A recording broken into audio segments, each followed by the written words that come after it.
सुप्रभात मित्रों, मैं आपका फिर से स्वागत करता हूं आपके अपने फेवरेट YouTube चैनल विज्ञान विहार पर। इस चैनल पर हम वेरियस कॉम्पिटिटिव एग्जाम्स की प्रिपरेशन करने वाले हमारे व्यूअर्स के लिए रेगुलर कंटेंट अपलोड करते हैं।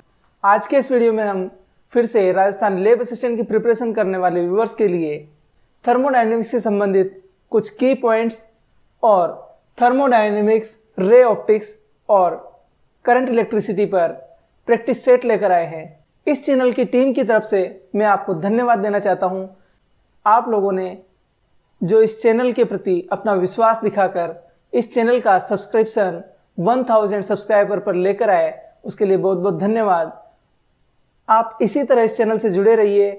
हम हमेशा आपके लिए क्वालिटी कंटेंट लेकर आने का प्रयास करते हैं और क्वालिटी कंटेंट पर किसी तरह का समझौता हम नहीं करना चाहते। थर्मोडायनेमिक्स पर केवल कुछ बिंदुओं पर हम यहाँ चर्चा करेंगे और उसके बाद थर्मोडायनेमिक्स, रे ऑप्टिक्स और करंट इलेक्ट्रिसिटी पर प्रैक्टिस सेट्स के बारे में चर्चा करेंगे। हर प्रैक्टिस सेट में 10-10 प्रश्न दिए गए हैं और ये प्रैक्टिस सेट आपको बिल्कुल फ्री, बिना किसी चार्जेस के इजीली अवेलेबल होंगे। उनके गूगल ड्राइव लिंक्स आप इस वीडियो के डिस्क्रिप्शन से देख सकते हैं। इन प्रैक्टिस सेट्स में इनके आंसर की के गूगल ड्राइव लिंक्स भी दिए हुए हैं और इस वीडियो के डिस्क्रिप्शन में भी आप उनको प्राप्त कर सकते हैं। इन प्रश्नों को सोल्व करने का प्रयास कीजिए। इस वीडियो में हम 4 अलग प्रश्न भी थर्मोडायनेमिक्स पर सोल्व करने जा रहे हैं। तो आइए हम शुरू करते हैं आज के इस वीडियो को। थर्मोडायनेमिक्स अर्थात ऊष्मागतिकी, उससे संबंधित कुछ महत्वपूर्ण बिंदु ये हैं कि थर्मोडायनेमिक्स में कार्यकारी पदार्थ सामान्य रूप से एक आदर्श गैस ली जाती है। आदर्श गैस का अवस्था समीकरण होता है PV बराबर nRT, जहां अवस्था को प्रदर्शित करने वाले चर P दाब, V आयतन और T ताप हैं। ये किसी गैस की अवस्था को प्रदर्शित करते हैं, या आप ये कह सकते हैं कि किसी ऊष्मागतिकी निकाय की अवस्था को प्रदर्शित करने वाले ये चर उस ऊष्मागतिकी निकाय के अवस्था चर कहलाते हैं। P और V अर्थात दाब और आयतन के मध्य यदि कोई वक्र खींचा जाए तो उसे उस गैस का अवस्था वक्र कहा जाता है, जहां इसमें स्वतंत्र चर आयतन और परतंत्र चर दाब है। PV वक्र को किसी गैस का या ऊष्मागतिक निकाय का अवस्था वक्र कहा जाता है। इस अवस्था वक्र में P और V के मध्य खींचे हुए इस ग्राफ द्वारा किन्हीं दो अवस्थाओं V1 से V2 आयतन तक ले जाने में किए गए कार्य की गणना की जा सकती है। V1 आयतन से V2 आयतन तक किसी गैस को यदि प्रसार किया जाता है तो उसके निकाय के इस अवस्था वक्र से इस वक्र के नीचे और V अक्ष के ऊपर इस छायांकित क्षेत्र का क्षेत्रफल उस निकाय के लिए इस प्रसरण के दौरान किए गए कार्य के बराबर होगा। अतः कार्य P dV से प्राप्त किया जाता है, या आप ये कह सकते हैं कि V1 से V2 तक समाकलन P dV द्वारा कार्य का मान प्राप्त किया जाएगा। आदर्श गैस का अवस्था समीकरण PV = nRT यदि गैस का समतापीय प्रसरण किया जाए, या आप कह सकते हैं कि समतापीय प्रक्रम में गैस पर किए गए कार्य की गणना की जाए, तो PV = nRT जो कि आदर्श गैस का समीकरण है, इसमें T ताप का मान नियत रहेगा। समतापीय प्रकरण में ताप का मान नियत रहने के कारण यदि प्रथम स्थिति में गैस का दाब P1 और द्वितीय स्थिति में गैस का दाब P2 हो जाए, तो इस प्रकार इस आदर्श गैस समीकरण से P1 V1 = P2 V2 प्राप्त होगा। nRT के स्थान पर आप के कोई नियतांक रख सकते हैं। आगे समतापीय प्रसरण में गैस पर किए गए कार्य की गणना W = इंटीग्रेशन V1 से V2 तक P dV लिखी जाए।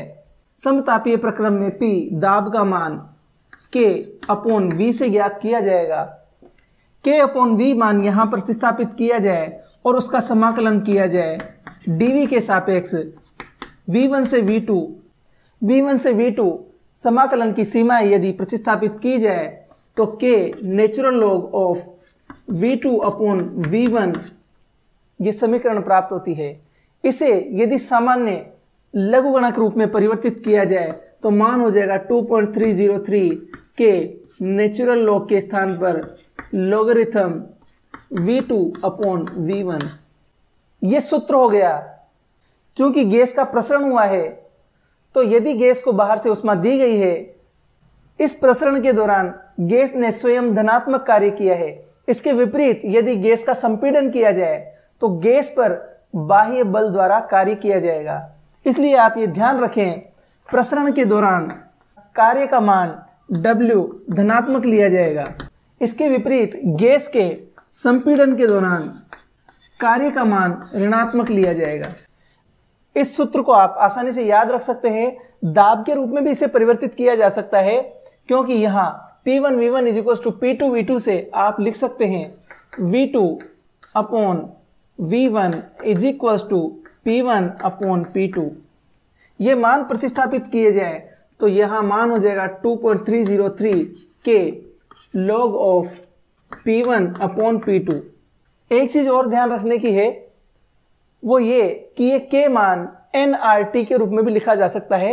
जब नियत ताप की बात की जाती है, ताप का मान आपको ज्ञात हो तो आप के स्थान पर nRT प्रतिस्थापित करें। n यहाँ पर नंबर ऑफ मोल से मोलों की संख्या है। यदि n का मान मोलों की संख्या n हो तो सीधे यहाँ पर RT लिखा जा सकता है। उस स्थिति में सूत्र W = 2.303 RT log of V2 upon V1 रूप में लिखा जाएगा। अब रुद्धोष्म प्रक्रम में गैस पर किए गए कार्य की गणना करते हैं। रुद्धोष्म प्रक्रम के लिए PV गामा का मान एक नियतांक के बराबर होता है, जिसे हमने यहाँ पर C मान लिया है। रुद्धोष्म प्रक्रम में भी आदर्श गैस पर यह सूत्र PV = nRT ऐसा का ऐसा ही लागू होगा। अब यदि हम कार्य की गणना करने जा रहे हैं तो प्रावस्था P1V1 से प्रावस्था P2V2 तक गैस को ले जाने में किए गए कार्य की गणना करते समय आप लिखेंगे P dV from V1 to V2। ये होगा कार्य का मान। इस सूत्र से आप लिखेंगे P = C upon V gamma, या फिर आप लिख सकते हैं CV माइनस गामा। यहां प्रतिस्थापित करें तो ये मान प्राप्त होगा CV minus gamma dV integration from V1 to V2। इसे इंटीग्रेट किया जाए तो x की पावर n का समाकलन dx के सापेक्ष x की पावर n+1 अपॉन n+1 के रूप में प्राप्त होता है। अतः इस सूत्र का समाकलन करने पर और इन सीमाओं को प्रतिस्थापित किया जाए तो ये मान हमें प्राप्त होता है C V2 power 1 minus gamma minus C V1 1 minus gamma upon 1 minus gamma. C V power 1 minus gamma का मान इन समीकरणों से प्राप्त किया जाए। देखिए P1 V1 gamma = C and P2 V2 gamma = C। P1 V1 gamma = C को P1 V1 से डिवाइड करने पर मान प्राप्त होता है V1 power gamma -1 = C upon P1 V1 तथा V2 gamma -1 = C upon P2 V2। P1 V1 को समीकरण के इस ओर ले जाने पर P1 V1 = C V1 1 minus gamma. तब P1 V1 का मान nRT1 रखा जाए। यदि प्रथम स्थिति में ताप का मान T1 हो तो P1 V1 के आधार पर आप लिख सकते हैं C V1 1 minus gamma = nRT1 तथा द्वितीय स्थिति में V2 1 minus gamma multiply with C will be equal to nRT2। अतः nRT1 nRT2 ये मान इस समीकरण में प्रतिस्थापित किए जा सकते हैं। तो C1 V2 1 माइनस गामा के स्थान पर nRT2 minus C1V1 1 minus gamma के स्थान पर nR T1 upon 1 minus gamma. अतः वर्क का मान इस गैस द्वारा किए गए कार्य की गणना करने के लिए आप यहाँ nR कॉमन ले सकते हैं और T2 माइनस T1 के स्थान पर T1 minus T2 upon gamma minus 1 रखेंगे, क्योंकि गामा का मान 1 से अधिक होता है। अतः ये संख्यात्मक मान धनात्मक प्राप्त हो, इसलिए ये रूप याद करने के लिए और समझने के लिए बिल्कुल सरल है। ये रुद्धोष्म प्रक्रम में गैस को प्रावस्था प्रथम से प्रावस्था द्वितीय में ले जाने पर किए गए कार्य का मान प्रदर्शित करता है। इस सूत्र को आप नोट कर लें, इसे ठीक से समझ लें, ये आपको विभिन्न प्रकार की कैलकुलेशंस में बहुत उपयोगी होगा। दोस्तों, ऊष्मागतिकी का अगला टॉपिक हम पढ़ने जा रहे हैं, वो है गैसों की मोलर विशिष्ट ऊष्मा। सामान्य रूप से विशिष्ट ऊष्मा की परिभाषा के रूप में हम जानते हैं कि किसी पदार्थ को दी गई ऊष्मा m s डेल्टा T से प्रदर्शित की जाती है, जहां T तापांतर है। डेल्टा Q ऊष्मा किसी पदार्थ को दिए जाने पर उसके m द्रव्यमान का तापमान डेल्टा T ताप से परिवर्तित हो जाता है। तो S is equal to delta Q upon m delta T उस पदार्थ के लिए विशिष्ट ऊष्मा कहलाती है। सामान्य रूप से ठोसों और द्रव पदार्थों में उनको दी गई कुल ऊष्मा उसके अणुओं की गति में परिवर्तित करती है, परंतु उसके आयतन में विशेष परिवर्तन नहीं करती है। इसलिए द्रव और ठोस पदार्थों के लिए एक ही प्रकार की विशिष्ट ऊष्मा मानी गई है। यदि विशिष्ट ऊष्मा को परिभाषित किया जाए तो कहा जा सकता है कि 1 किलोग्राम पदार्थ को दी जाने वाली ऊष्मा की वह मात्रा जिससे कि उस पदार्थ का तापमान 1 डिग्री सेल्सियस से परिवर्तित हो जाए, उसे कहा जाएगा उस पदार्थ की विशिष्ट ऊष्मा। दोस्तों, गैसों में विशेष तौर से देखा जाता है कि उसके अणु आपस में काफी दूर होते हैं और जब उन्हें बाहर से ऊष्मा दी जाती है तो या तो वह उसके आयतन में परिवर्तन ला सकती है या उसके दाब में परिवर्तन ला सकती है। दाब में परिवर्तन लाने का अर्थ यह है कि उसके अणुओं की गतिज ऊर्जा में वृद्धि हो जाती है। मुक्त प्रसार की स्थिति में गैस के दाब में कोई परिवर्तन नहीं आएगा, परंतु उसके आयतन में वृद्धि होगी। दूसरी स्थिति में यदि नियत दाब रखा जाए तो नियत दाब की स्थिति में गैस के आयतन में परिवर्तन होगा, साथ ही गैस के अणुओं की गतिज ऊर्जा में भी वृद्धि होगी। अतः इस स्थिति में गैस को समान ताप से वृद्धि करने के लिए भी अधिक ऊष्मा देनी होगी। अतः गैस के नियत आयतन पर और नियत दाब पर दो अलग अलग विशिष्ट ऊष्माओं की परिभाषा दी गई है। 1 मोल गैस के लिए विशिष्ट ऊष्मा को परिभाषित किया जाए तो उस विशिष्ट ऊष्मा को गैस की मोलर विशिष्ट ऊष्मा कहा जाता है। 2 प्रकार की विशिष्ट ऊष्माएं मानी गई है, नियत आयतन पर गैस की मोलर विशिष्ट ऊष्मा और नियत दाब पर गैस की मोलर विशिष्ट ऊष्मा। नियत आयतन पर 1 मोल गैस के ताप को 1 डिग्री सेल्सियस से परिवर्तित करने के लिए आवश्यक ऊष्मा की मात्रा उस गैस के लिए नियत आयतन पर मोलर विशिष्ट ऊष्मा कहलाती है। इससे भिन्न नियत दाब पर गैस के तापमान को 1 डिग्री सेल्सियस से वृद्धि करने के लिए आवश्यक ऊष्मा की मात्रा गैस के लिए नियत दाब पर विशिष्ट ऊष्मा कहलाती है। अब नियत आयतन पर यदि गैस को ऊष्मा दी जाए तो उससे गैस के आयतन में वृद्धि नहीं होगी, केवल गैस के अणुओं की गतिज ऊर्जा में वृद्धि होगी।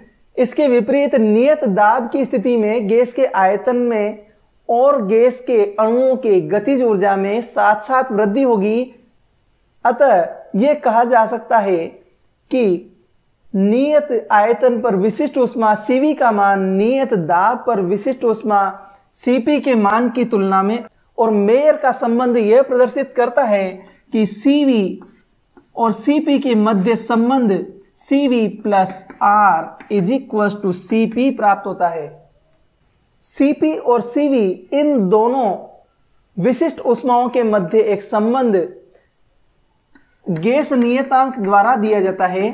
जो कि है Cp/Cv is equals to gamma.